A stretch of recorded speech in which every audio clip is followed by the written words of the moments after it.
పాము కాటు జరిగింది అనగానే ఈ చెట్టు ఎక్కడ కనపడ్డా ఇంత బారుకు తీసి గబా గబా ఏ రాయి ఉంటే ఆ రాయి మీద కొట్టేసి ఒక గ్లాసు నీళ్ళలో కలిపేసి ఆ రసం ముందు తాగిచ్చేస్తే చచ్చిపోవటం అయితే ఉండదు మనిషి.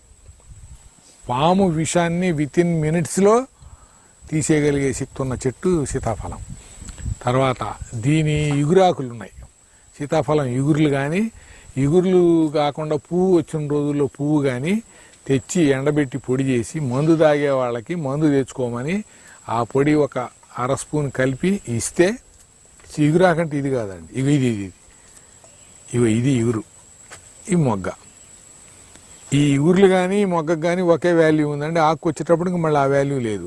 మందు తాగేవాళ్ళు పాన్ గుట్కాలు మానేయాలనుకున్న వాళ్ళకి ఆ పాన్ గుట్కాలో ఇది కలిపిస్తే 2 రోజులు నవ్వులుతాడు, 3వ రోజు నుంచి పాన్ జోలు ఓడిగా కలిపే వాళ్ళకి ఈ పొడి, లేకపోతే పచ్చిది కూడా ఇచ్చేయచ్చు.